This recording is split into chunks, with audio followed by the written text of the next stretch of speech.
Mi hermana vendió el relicario de la abuela y ahora escuchamos susurros en la noche. Han pasado 3 semanas desde que mi hermana, Sofía, vendió el viejo relicario de nuestra abuela Elena a una casa de antigüedades del centro.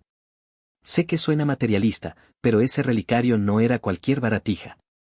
Era de plata, intrincadamente labrado con pequeñas amatistas, y mi abuela lo había llevado consigo desde que era una niña en los Andes. Siempre nos contó historias de que ese relicario tenía un alma, una conexión con nuestra familia, con las mujeres de nuestra línea. De niñas, Sofía y yo nos reíamos, claro.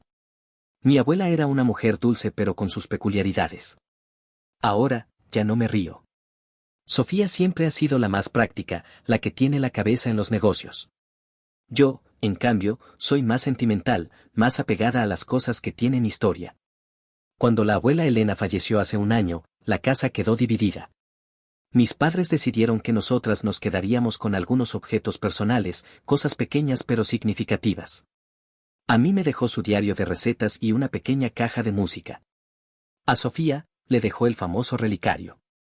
No hubo una razón específica para esto, creo que simplemente pensó que a Sofía le gustaría más algo de valor. Yo nunca le di importancia. Sofía lo guardó en un cajón y ahí quedó. Hasta hace unas semanas, cuando la vi llegar a casa con una bolsa de compras de una tienda cara y una sonrisa que no le cabía en la cara.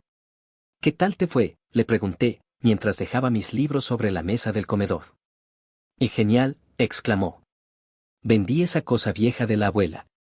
Mi corazón dio un vuelco. ¿Vendiste el relicario? ¿Por qué?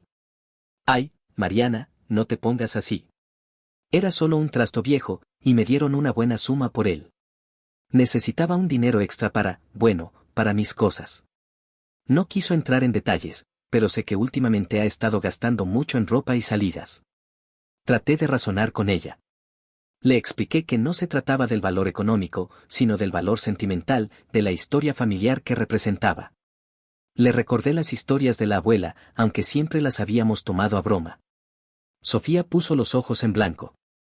Mariana, por favor, no seas ridícula. Eran solo cuentos de una anciana. Necesitaba el dinero, y eso era lo más valioso que tenía. Discutimos. Fue una de esas discusiones tensas en las que ambas sabíamos que la otra no iba a ceder. Al final, me fui a mi habitación sintiéndome frustrada y con un nudo en el estómago. No podía creer que hubiera hecho algo así sin siquiera consultarme. Un par de noches después, empecé a escuchar cosas. Al principio, eran solo susurros débiles, como el viento colándose por la ventana entreabierta. Vivimos en un apartamento antiguo en el centro de la ciudad, así que siempre hay ruidos. Pero estos susurros eran diferentes. Parecían venir de dentro de la casa, pero no podía distinguir palabras. Pensé que estaba imaginándomelo, producto de mi disgusto por lo del relicario y quizás un poco de estrés en el trabajo. Pero la tercera noche, Sofía también nos escuchó. Estábamos viendo televisión en la sala cuando un susurro más claro, aunque aún ininteligible, flotó en el aire. Ambas nos quedamos en silencio, mirándonos con el ceño fruncido. ¿Escuchaste eso?, preguntó Sofía, con un tono de voz que denotaba algo más que simple curiosidad. Asentí lentamente. Sí. Lo he estado escuchando desde hace un par de noches. Pensé que estaba loca. Durante las noches siguientes, los susurros se hicieron más frecuentes y, a veces, parecían más cercanos. No eran amenazantes, pero sí inquietantes. Eran como voces suaves murmurando en un idioma desconocido. Intentamos encontrar una explicación lógica, las tuberías viejas, el viento, incluso los vecinos. Pero nada encajaba. Una noche, desperté en medio de la noche con una sensación extraña, como si alguien me estuviera observando. La habitación estaba oscura, pero la luna llena se filtraba por la ventana, iluminando tenuemente los muebles. Fue entonces cuando escuché un susurro justo al lado de mi oído, tan cerca que sentí un escalofrío recorrer mi espalda. Aunque no entendí las palabras, la entonación era de tristeza, de anhelo. Desperté a Sofía, que dormía en la habitación contigua. Estaba pálida y con los ojos muy abiertos. Yo también lo escuché, me dijo en un susurro. Justo ahora. Era como un lamento. A partir de esa noche, los susurros se volvieron una presencia constante en nuestro apartamento. A veces eran suaves, casi imperceptibles, y otras veces eran más fuertes, más lastimeros. Empezamos a sentir una atmósfera pesada en la casa, una sensación de tristeza y de algo incompleto. Yo empecé a atar cabos. El relicario de la abuela, sus historias sobre su alma, la repentina aparición de estos susurros justo después de que Sofía lo vendiera. ¿Podría ser posible? ¿Podría haber algo de verdad en las leyendas de mi abuela? Sofía, por su parte, se mostraba escéptica, pero no podía negar lo que estábamos escuchando. La practicidad que siempre la había caracterizado comenzaba a tambalearse ante la persistencia de lo inexplicable. Tiene que haber una explicación lógica, repetía, aunque su voz no sonaba muy convencida. Pero cuanto más tiempo pasaba, más difícil se hacía encontrar esa explicación lógica. Los susurros continuaban, llenando nuestras noches de inquietud y sembrando una semilla de miedo en nuestros corazones. Empecé a investigar sobre la historia familiar, buscando alguna conexión, algún relato que pudiera explicar lo que estábamos viviendo. Encontré viejas fotografías, cartas descoloridas y algunos documentos que hablaban de una pérdida trágica en la familia de mi abuela. Una hermana menor que había fallecido joven y a la que Elena siempre había llevado en su corazón. El relicario, según una vieja carta, había pertenecido a esa hermana. ¿Habíamos perturbado algo al vender ese objeto cargado de historia y dolor? ¿Los susurros eran la manifestación de un alma en pena, conectada al relicario perdido? No lo sabía, pero el miedo y la incertidumbre nos estaban consumiendo. Me sentía culpable por no haber insistido más con Sofía, por no haber valorado lo suficiente las historias de mi abuela. Ahora, estábamos pagando las consecuencias, sumidas en un misterio que parecía sacado de una leyenda olvidada. Primera actualización, 2 semanas después. Las cosas han empeorado. Los susurros ya no son lo único que escuchamos. Ahora también hay pequeños ruidos en la noche, un ligero golpeteo en las paredes, el sonido de algo arrastrándose en el suelo de madera. Incluso una vez escuchamos lo que sonaba como un sollozo ahogado proveniente del cuarto que antes era de la abuela. Sofía está mucho más nerviosa. La veo saltar al menor ruido y sus ojeras son cada vez más pronunciadas. Intenta mantener la compostura, pero sé que está asustada. Incluso ha empezado a dormir con la luz del pasillo encendida, algo que no hacía desde que éramos niñas y veíamos películas de terror a escondidas. Decidimos que teníamos que hacer algo. Primero, intentamos contactar a la casa de antigüedades a la que Sofía vendió el relicario.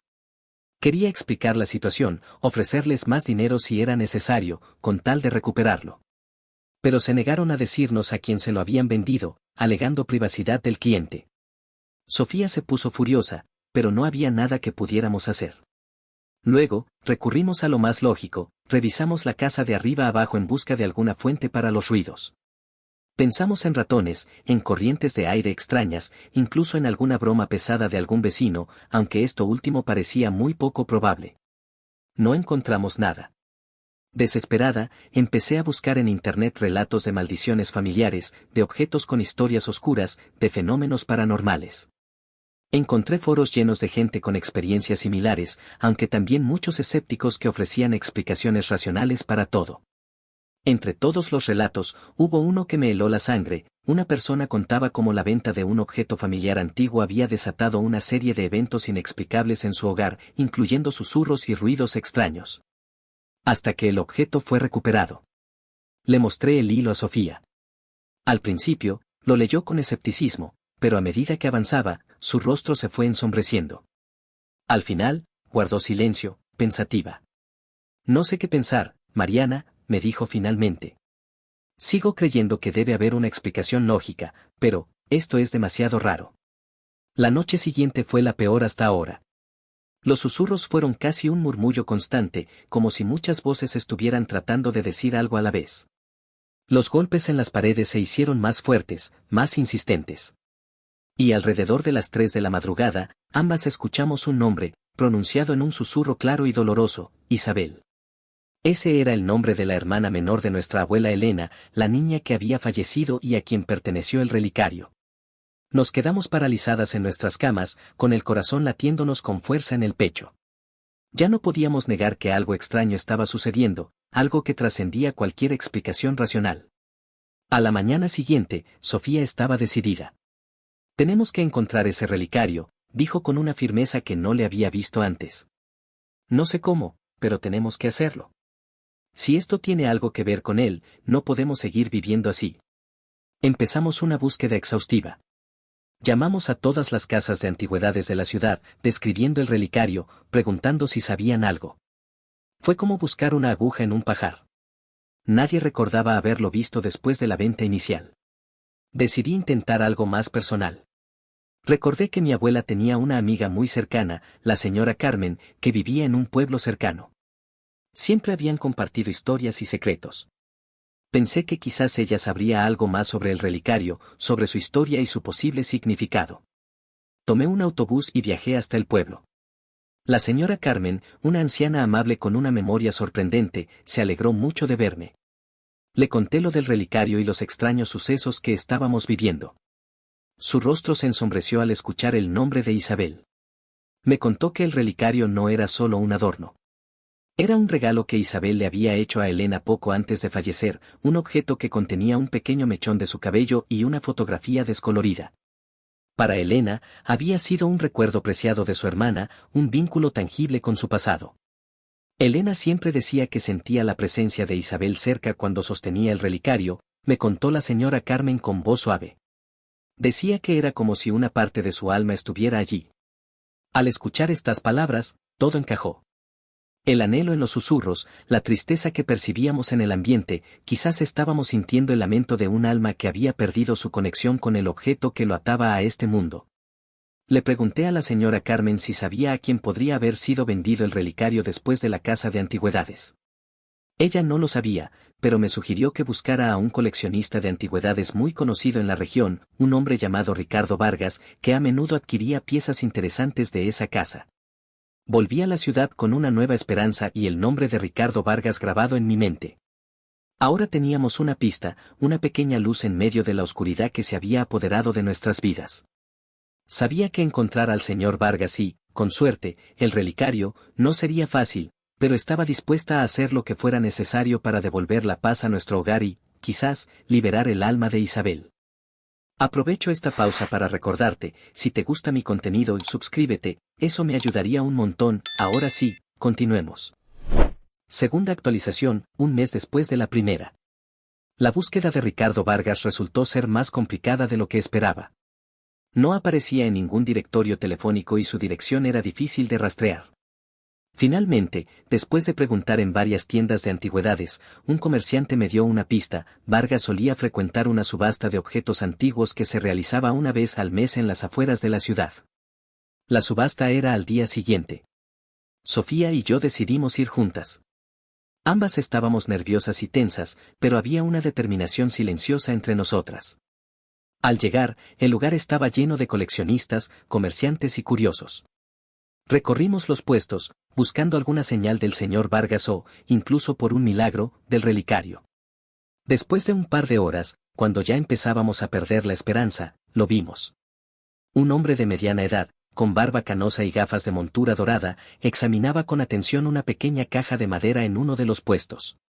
El comerciante al que le pregunté antes me había descrito a Vargas, y la descripción coincidía. Me acerqué con cautela, seguida de Sofía. Disculpe, ¿es usted el señor Ricardo Vargas?, pregunté. El hombre me miró con curiosidad. Así es, ¿en qué puedo ayudarles? Le expliqué brevemente la situación, mencionando el relicario de nuestra abuela y la casa de antigüedades donde probablemente lo había adquirido. Al principio, pareció confundido, pero cuando mencioné el nombre de Elena y su nieta Sofía, su rostro se iluminó ligeramente. Ah, sí, recuerdo esa pieza, dijo. Una joya de plata muy interesante. La compré hace unas semanas. Mi corazón dio un vuelco. ¿Aún la tiene? Estaríamos dispuestas a recomprarla, pagarle lo que sea necesario. El señor Vargas sonrió con amabilidad. No se trata de dinero, señorita. La verdad es que esa pieza me intrigó por su antigüedad y su posible historia. Sentí una conexión con ella. Nos contó que, desde que adquirió el relicario, había experimentado sueños muy vívidos, llenos de imágenes borrosas y una sensación de profunda tristeza. No entendía por qué, ya que no conocía la historia del objeto. Sofía y yo nos miramos.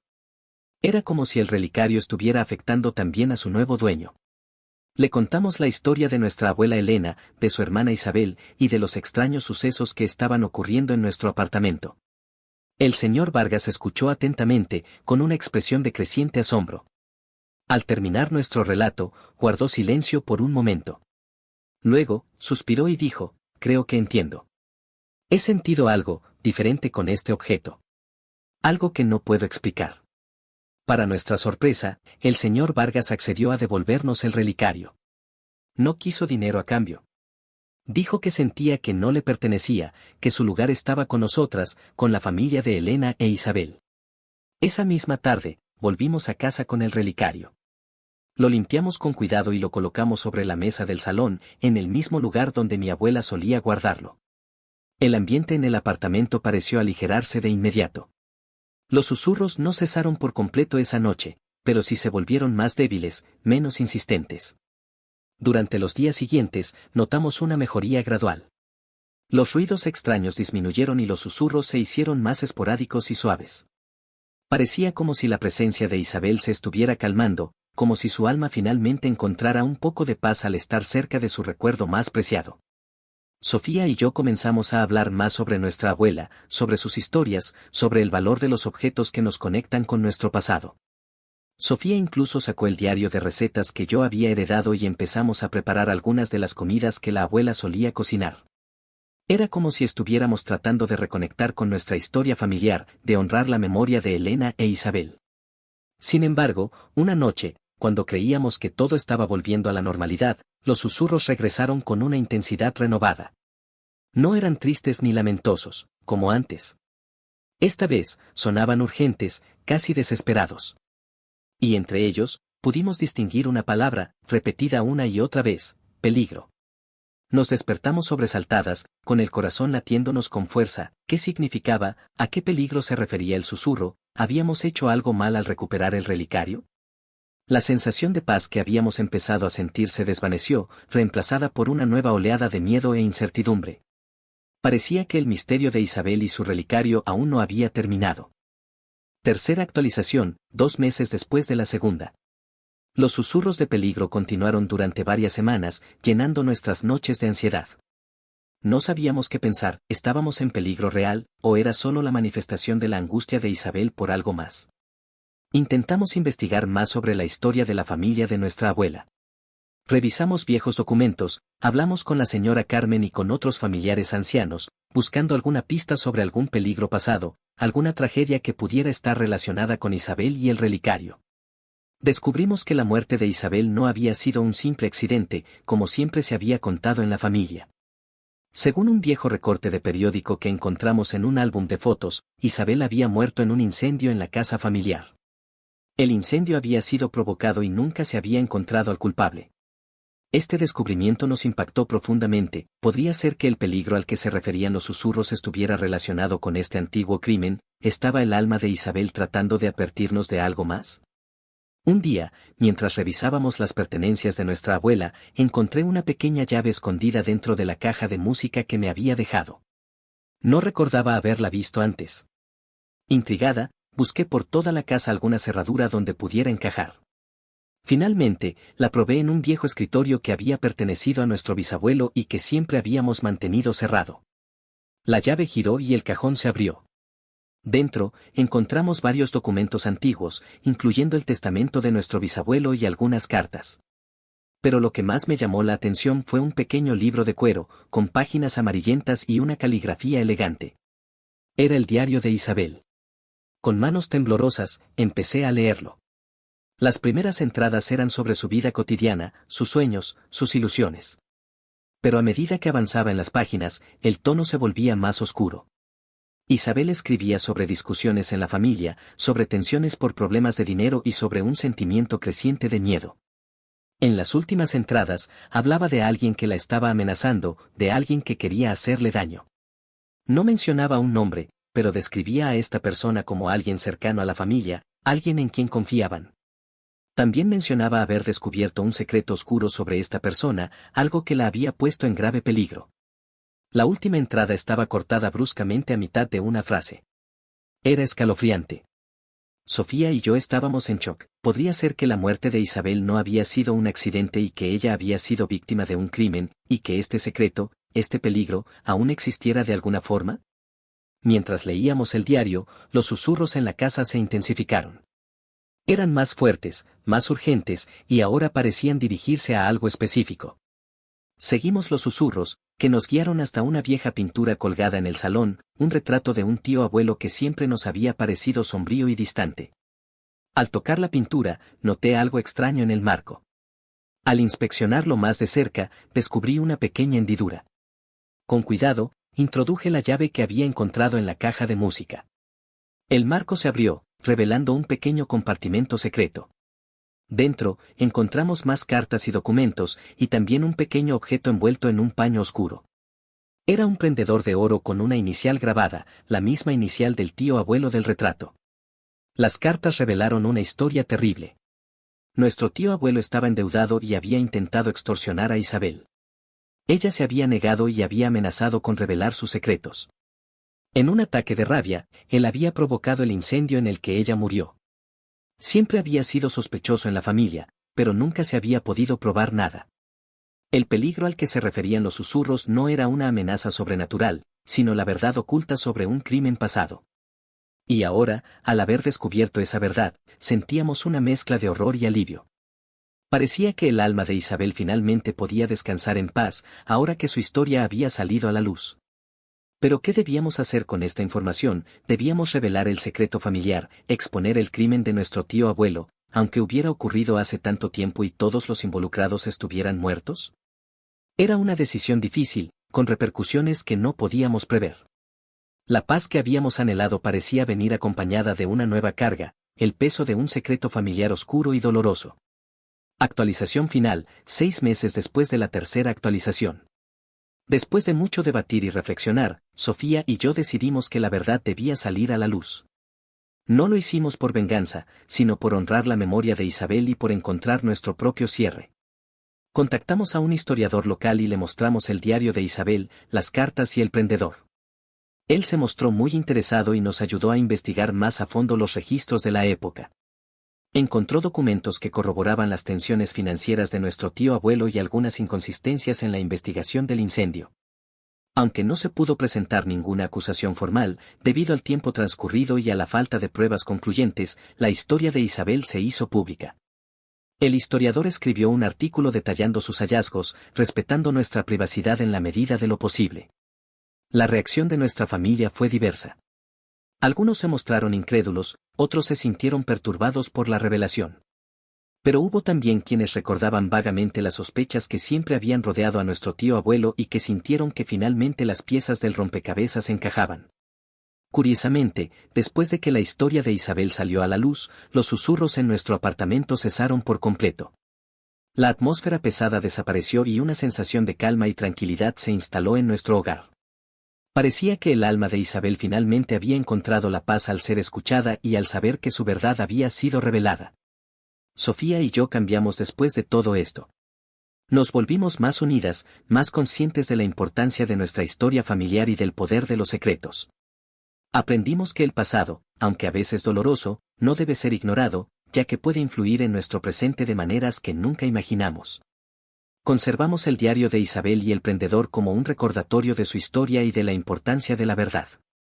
El relicario de la abuela Elena ahora ocupa un lugar especial en nuestro salón, no solo como un objeto de valor sentimental, sino como un símbolo de la conexión entre generaciones y de la fuerza del espíritu humano.